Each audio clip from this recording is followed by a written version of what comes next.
आप सुनते हैं, फिर भी भगवान में उतना मन नहीं लगता जितना जगत में लगता है। इसका क्या कारण?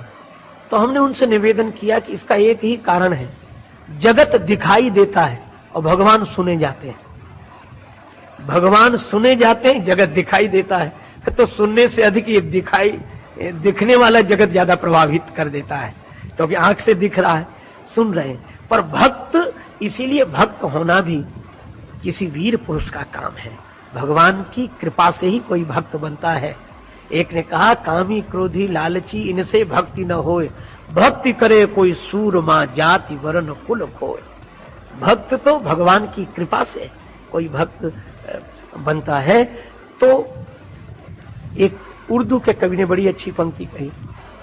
उन्होंने कहा कि ये मोहब्बत नहीं है तो क्या है, ये प्रेम नहीं है तो क्या है, और यह हकीकत नहीं है तो क्या है, यह परम सत्य नहीं है तो और क्या है।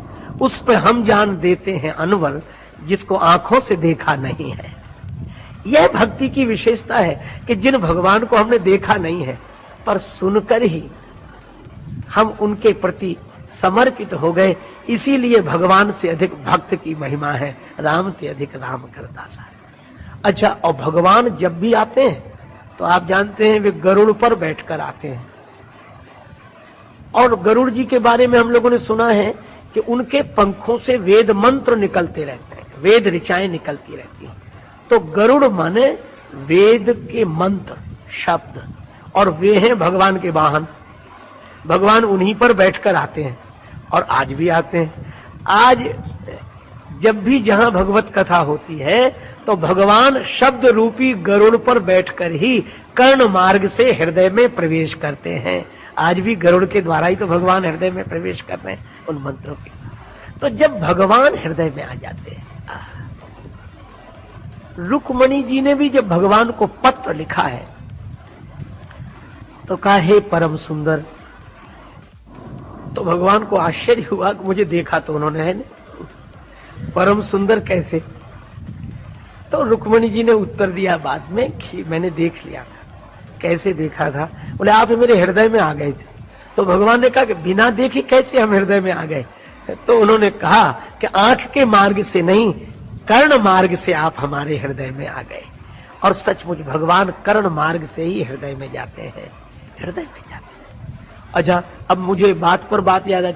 अपने यहां जो कर्ण हुए वो सोना दान करते थे, कर्ण सोना दान करते थे।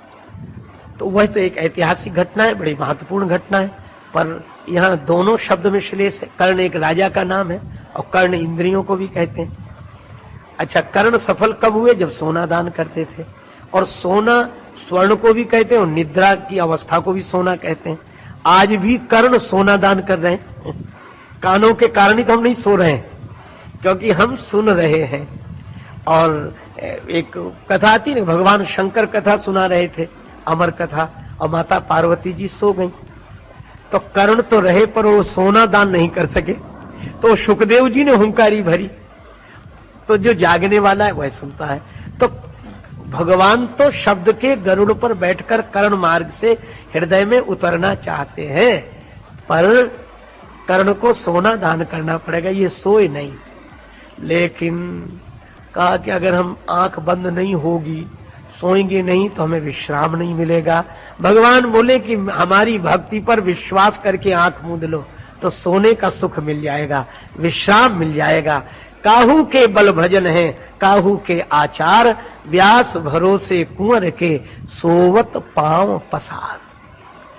यह जो है, व्यास भरोसे कुंवर के सोवत पांव पसार, भगवान के भरोसे सोना। इसी को तुलसीदास जी ने कहा, सोवे सुख तुलसी भरोसे एक राम के। तो कहा यह जो भागवत धर्म है, इसका पालन करना चाहिए। अब कहा कि इसका उपाय क्या है? बड़ी अच्छी बात है कि यह तो ठीक है कि हम भगवान की भक्ति के मार्ग पर निश्चिंत होकर चले, पर यह भक्ति हमारे जीवन में प्रतिष्ठित रहे, इसका क्या उपाय है? तो बड़ा सरल उपाय बताया। दो उपाय बताए हैं और उन दोनों की मैं चर्चा करूंगा। इसमें कहा गया कायेन मनसा कायेन वाचा मनसा इंद्रियैर्वा बुद्ध्यात्मना वानुसृत स्वभावात्। काया से, काया माने शरीर से, वाचा माने वाणी से, और मन से इंद्रियों से, और आगे कहा गया वानुसृत स्वभावात् बुद्ध्यात्मना आत्म बुद्धि से, और अनुसृत जो हमारा स्वभाव चला रहा है कई जन्मों के देन के कारण जो स्वभाव है। मैं कहता हूं ऐसा अद्भुत स्वातंत्र कहीं नहीं है, ऐसी सुविधा कहीं नहीं है, इसीलिए भक्ति सकल सुखाने। उसमें कहा जा रहा है कि काया से कायेन वाचा मनसा इंद्रियैर्वा, और आगे कहा बुद्ध्यात्मना वानुसृत स्वभावात् करोति यत् यत् सकलम परस्मै। तब क्या करे? का नारायणायेति समर्पयेत तत्। यह कवि महाराज का उपदेश है। इसमें कहा गया कि शरीर से, वचन से, मन से, इंद्रियों से, अपनी बुद्धि से और अपने स्वभाव के अनुसार करोत यत यत, जो करो। अब यह अद्भुत बात है। धर्म कभी यह इजाजत नहीं देगा, धर्म कभी यह आदेश नहीं देगा कि जो तुम करो वही धर्म है। ज्ञान कभी नहीं कहेगा कि जो तुम करो वही ठीक है। योग कभी नहीं कहेगा कि जो विधि तुम करो तो ठीक है। यह भक्ति कह सकती है। इसीलिए कवि महाराज कहते हैं कि यही भागवत धर्म की विशेषता है कि शरीर से, वचन से, मन से, इंद्रियों से, बुद्धि से और अपने स्वभाव से आप जो जो कर्म करते हैं वह भक्ति कैसे होगी? बोले बस एक काम कर लो। क्या? नारायणेति समर्पयेत तत्। वह सब भगवान को अर्पण कर दो, बस इसी का नाम भक्ति है। यही भागवत धर्म है। अब भगवान को सौंपें कैसे, समर्पण कैसे करें? अब यह भी बात है। देखो, अपने स्वभाव से जो कर्म करें तो स्वभाव तो अच्छा नहीं है, तो क्या भगवान को सौंपने लायक है? अच्छा, यही बात गीता में भी कही गई। भगवान श्री कृष्ण ने अर्जुन से यही कहा, यत करोसि। यत करोसि माने जो करो, यदश्नासि जो खाओ, यद जुहोसि ददासि यत जो हवन करो और जो दान दो, यत तपस्यसि कौन्ते जो तप करो, तत्कुरुस्व मद अर्पणम, वह सब मुझे अर्पण कर दो।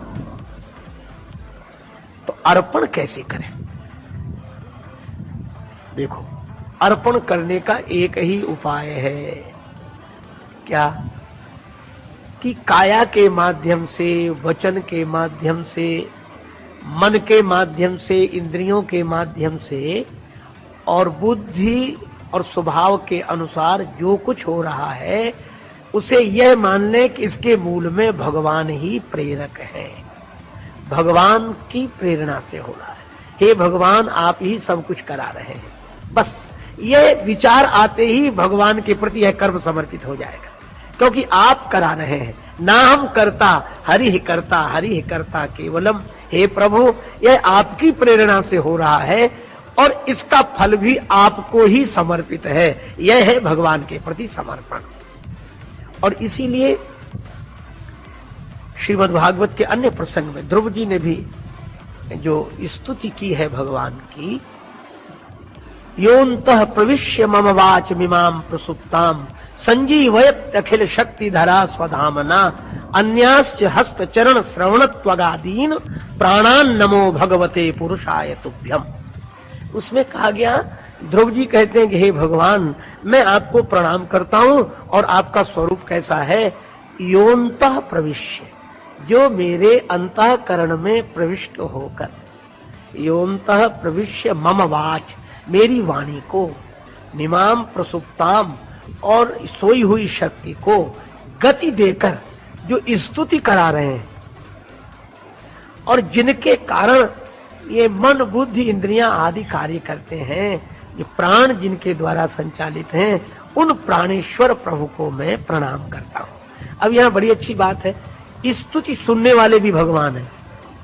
भगवान नारायण जब प्रकट हुए तो ध्रुव जी स्तुति करना चाहते थे, पर कर नहीं पा रहे, क्योंकि नन्हा सा बालक स्तुति करना क्या जाने। तो भगवान ने अपने कर कमल में जो शंख लिए हुए थे, उस शंख का सुखद संस्पर्श ध्रुव जी के कपोल से करा दिया, और जैसे ही कपोल से कराया तो ध्रुव जी ने यही स्तुति की, वाह भगवान, हम अब तक सोच रहे थे कि हम स्तुति करते हैं, आप सुनते हैं, लेकिन आज पता लग गया।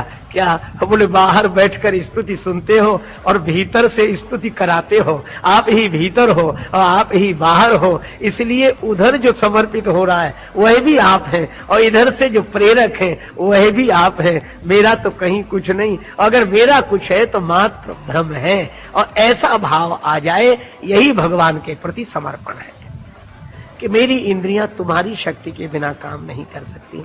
हे भगवान, यह सब आपकी प्रेरणा से हो रहा है। मेरी श्वास भी आपकी प्रेरणा से चल रही है। मेरा जीवन आपके द्वारा दिया हुआ है। मेरे स्वभाव के द्वारा जो कुछ भी हो रहा हो प्रभु, वह आपको ही समर्पित है। इन शरीर मन इंद्रियों के द्वारा जो भी है वह आपको समर्पित है। यह समर्पण का भाव हुआ। लेकिन इसमें एक लाभ और भी है। एक कथा मैंने सुनी थी, एक संत का अनुभव था।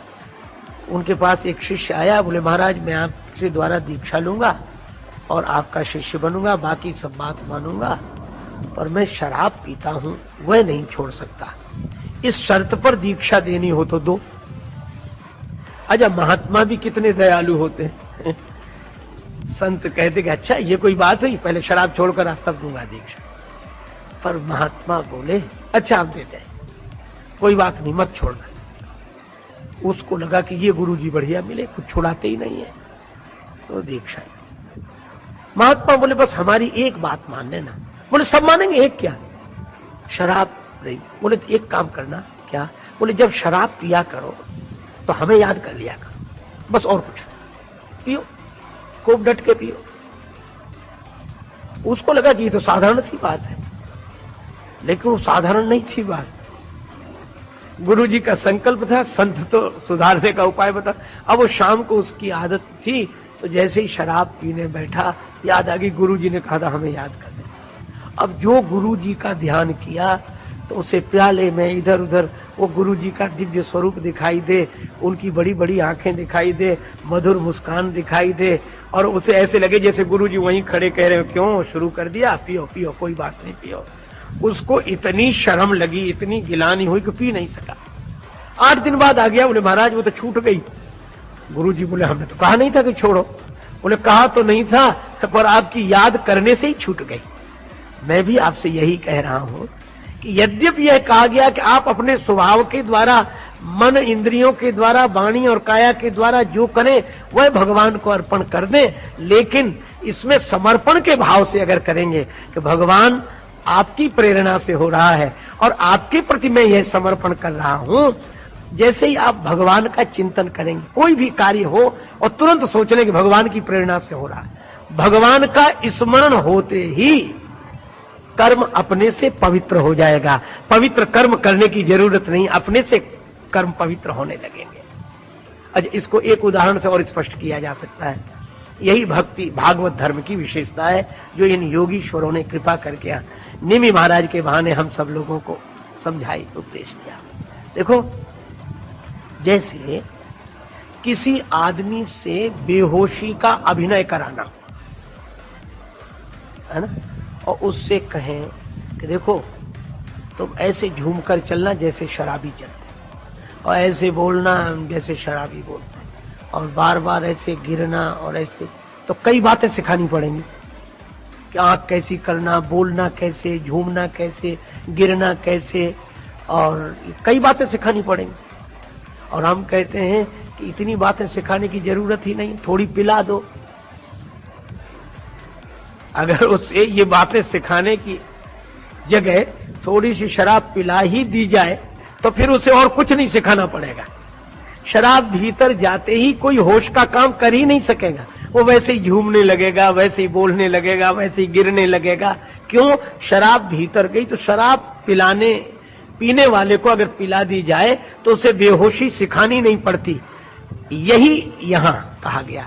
जैसे रामचरितमानस में जहां ही स्नेह सुरा सब छाके, भगवान की भक्ति भी मदिरा है। इसीलिए शराब भीतर जाते ही आदमी होश का काम नहीं कर सकता। ठीक इसी तरह भक्त को उपदेश देने की जरूरत नहीं कि तुम अच्छा काम करना, गलत नहीं करना, ऐसे चलना, वैसे चलना, उसे धर्म सिखाने की जरूरत ही नहीं। थोड़ी भगवान की भक्ति की मदिरा पिला दो। शराब भीतर जाती है तो आदमी होश का काम नहीं कर सकता, और भगवान की भक्ति की मदिरा भीतर जाएगी तो आदमी बेहोशी का काम नहीं कर सकता, गलत काम नहीं कर सकता। इसलिए एकमात्र भक्ति ही सर्वोत्तम है। और इसीलिए भक्तों के लिए कोई नियम नहीं।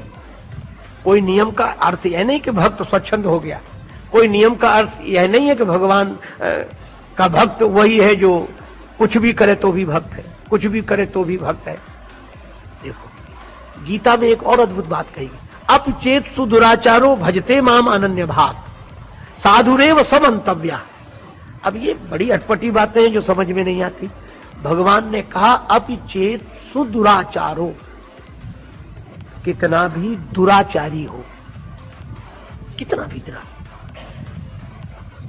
और दुराचारी में भी एक विशेषण लगा दिया, सुदुराचारी।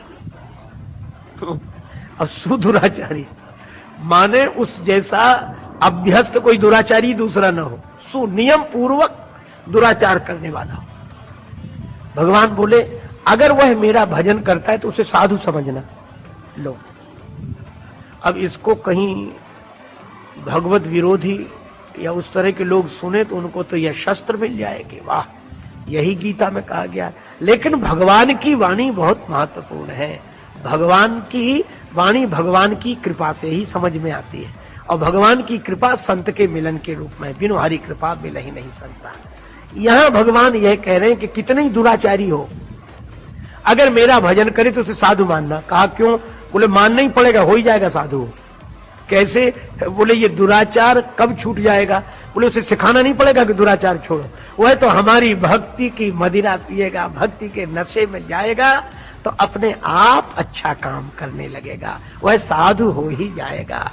इसीलिए श्री बिंदु जी महाराज ने लिखा है कि हमारी तो मस्ती का कारण ही यही है।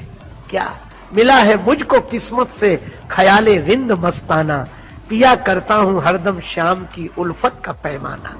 श्री कृष्ण के प्रेम का नशा करता हूं मैं। मिला है मुझको किस्मत से ख्याले रिंद मस्ताना, पिया करता हूं हरदम श्याम की उल्फत का पैमाना। और मजा है बेखुदी का ये कि मैं दुनिया में हूं लेकिन न जाना मैंने दुनिया को, न दुनिया ने मुझे जाना। न जाना मैंने दुनिया को, न दुनिया ने मुझे जाना। आहा, और हमें तो अपने यार के दीदार से मतलब, मेरा कन्हैया, मेरा मोहन, मेरा कृष्ण सर्वत्र है, मुझे तो अपने यार के दीदार से मतलब, चाहे मंदिर या मस्जिद हो, चाहे काबा या बुतखाना।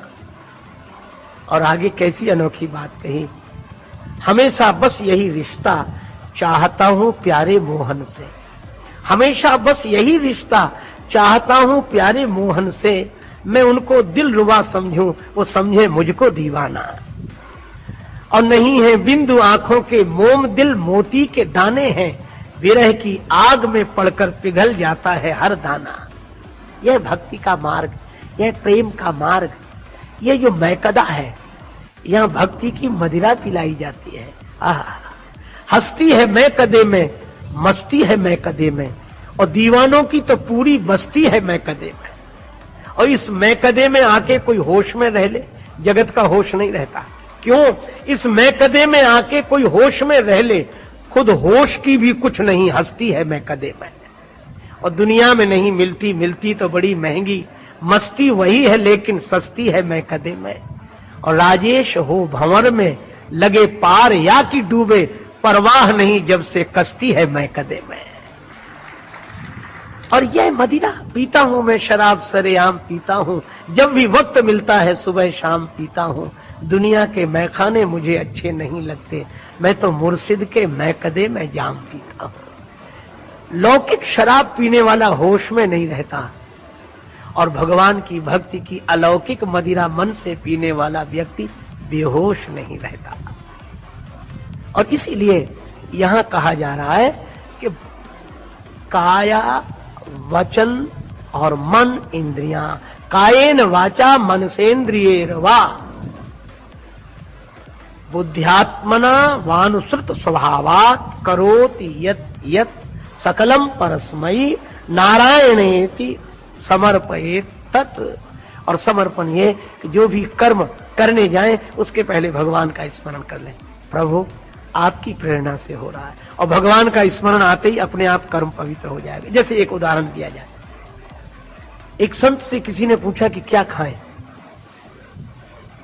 तो लोग बता देते हैं कि ये खाओ इससे स्वास्थ्य ठीक रहेगा, ऐसे चार्ट बनाते हैं। और हमारे संतों ने, भक्तों ने भी बड़ी सुंदर व्यवस्था दी कि देखो भोजन की शुद्धि अपने आप हो जाएगी। वो बोले हम क्या खाएं?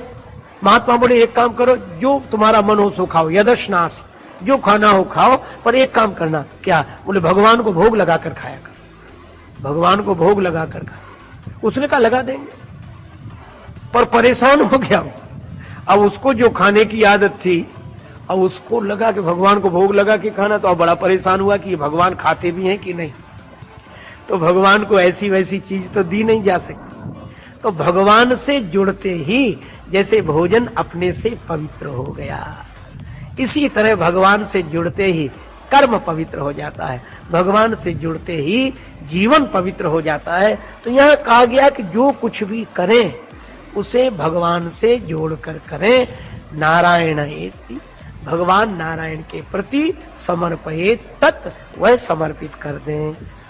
अच्छा, लेकिन एक बात है, क्या आगे भी बड़ी सुंदर बात कही गई कि अब भगवान को ऐसे हर कर्म करते समय स्मरण रखें तो कैसे होगा? तो उन्होंने कहा एक सरल उपाय है। क्या? शृण्वन् सुभद्राणि रथांग पाणे जन्मानि कर्माणि यानी चलोगे। आहा, कितना बढ़िया संकेत। शृण्वन् सुभद्राणि रथांग पाणे। शृण्वन् सुभद्राणि, सुभद्राणि माने सुंदर, चर्चा सुने। शृण्वन् किसकी?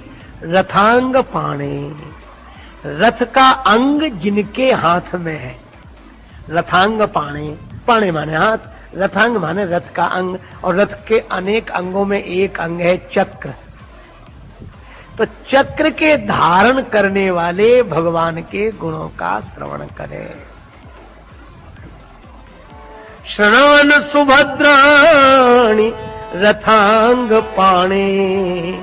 अब चक्र की जब बात आती है तो भी यही, चक्र के धारण हार, सूरदास जी ने लिखा, चक्र के धारण हार गरुड़न के असवार नंद के कुमार मेरो संकट निवार। चक्र के धारण हार, सवेरे सवेरे कोई कहे चक्र के धारण हार, गरुड़न के असवार नंद के कुमार मेरो संकट निवार। चक्र सुदर्शन धारी, भगवान चक्र सुदर्शन धारी है, एक बात। और दूसरी बात और कह के चर्चा को विराम। यह जो चक्र है, संसार का चक्र, आवागमन का चक्र है, इसको भी धारण करने वाले भगवान ही है, उन्हीं के हाथ में है। तो ये चक्र से तो हम तब बचें जब चक्र का चलना रुके।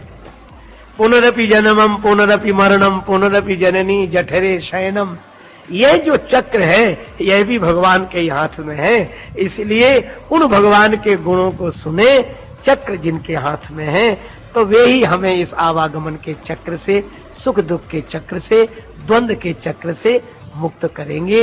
यह जब भगवान के गुणों को सदा सुनेंगे, उनके जन्म कर्म की लीलाओं को गाएंगे, तो भगवान का स्मरण सतत रहेगा।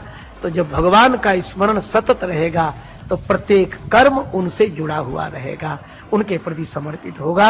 यह 9 योगीश्वरों में पहले योगीश्वर महाराज कवि ने यह बात कही। एक सज्जन एक महात्मा के पास गए, बोले महाराज ऐसा लगता है कि आपके भगवान में कुछ अकल कम है। महात्मा बोले अहो भाग्य जो तुम्हारा दर्शन हुआ। कम सही है तो, कम सही है तो, हम तो मानते थे है ही नहीं। वो आदमी बोला आप संत होकर कैसी बात करते हो कि भगवान में अकल है ही नहीं। महात्मा हंसकर बोले कि उनमें थोड़ी बहुत भी अकल होती तो तुम जैसे कम अकल पैदा ही काहे को करता है जो आशिक कम अकल कहने पर। लेकिन भगवान भी इन अभिमानियों का ऐसा इलाज करते। एक आदमी ने अपने मित्र से कहा कि चलो एक नया विषय शोध करेंगे।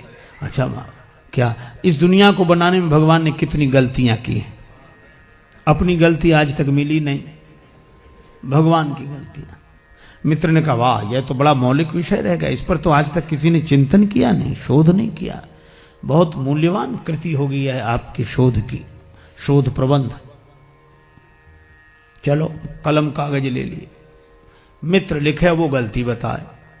हर जगह देखे भगवान ये गड़बड़ी कर दी भगवान ने। क्या एक गांव में गए तो छप्पर नुमा मकान था, उस पर कद्दू के काशी फल बड़े बड़े कद्दू लगे हुए और बेल दुबली पतली चौड़े पत्ते। बोले लिखो परमात्मा की गलती नंबर 1 नोट करो। इतनी दुबली पतली नाजुक सी बेल, इसमें इतने बड़े बड़े फल हैं, इससे समझ में आया वो बेअकल है। छोटे छोटे फल लगाने थे, बेल जितना सहन कर सके इतना बड़ा फल लगा दिया। मित्र ने कहा वाह कमाल कर दिया, क्या सोच है। नोट कर लिया।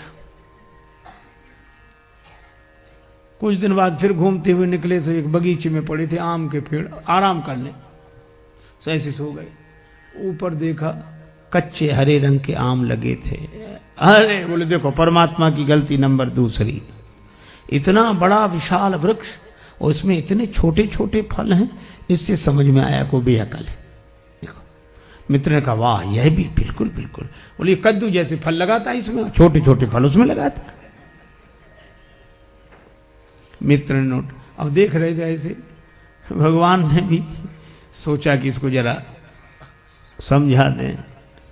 तब तक ऐसी हवा का झोंका आया, एक आम का फल टूट कर गिरा और उसकी नाक पे, नाक जैसा नाजुक अंग और आम का कच्चा फल पत्थर जैसा कठोर।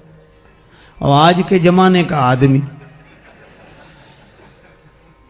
उससे आम की चोट बर्दाश्त नहीं होती तो खास चोट क्या बर्दाश्त हो सकेगी। इतने में ही तो मूर्छित हो गया वो, गिरा आम। अब मित्र का कलम कागज छूट गया, पंखा का हवा करने लगा। बोला डॉक्टर को बुलाएं, वैद्य को बुलाएं, कि हकीम को बुलाएं, कि हवा करते रहें, कि पानी पिलाएं। वो आदमी बोला कुछ मत करो, पहले दोनों गलतियां काट दो, एक भी नहीं है। क्यों? बोले भगवान ने अच्छा किया कि इतने बड़े बड़े फल नहीं लगाए इस पेड़ में, नहीं इतने से फल ने तो अधमरा कर दिया, ऊपर से उतना बड़ा फल गिरता तो मामला ही साफ हो जाता। भगवान मानने को तैयार नहीं भगवान पर। तो अभिमानी से बड़ा कोई अनाथ नहीं होता जो भगवान को न माने। और इसलिए रामचरितमानस में 2 अनाथ हैं इस दृष्टि से। विश्वामित्र जी बोले एक हम, दूसरा बाली। और बाली ने भी यही कहा था कि जो कदाचि मोहि मारी हैं तो पुण्य हो सनाथ। अभी तक तो मैंने किसी को नाथ माना नहीं, पर राम जी बाण मारेंगे तो मैं सनाथ हो जाऊंगा। सनाथ कैसे हो जाओगे? कहा अगर मैं अपनी मौत मर कर जाऊंगा तो हिसाब किताब हमारा होगा। कोई कहीं अपने ढंग से जाए तो सारा इंतजाम उसे अपना करना पड़ता है, और कोई भेजे तो सारी जिम्मेवारी उसकी, यहां से लेकर वहां तक का इंतजाम भेज तो तुम रहे हो। बाली ने कहा कि जिंदगी भर भगवान को माना नहीं, ऐसे मरूंगा तो अनाथ होकर जाऊंगा, और राम जी बाण मारकर भेजेंगे तो जिम्मेवारी उनकी रहेगी, मैं सनाथ हो जाऊंगा। जो कदाच मोहि मारी हैं तो पुण्य हो सनाथ। और हुआ भी, बाण लगा तो भी कह लिया अवगुण कवन नाथ मोहि मारा। नाथ शब्द से नाता जोड़ा।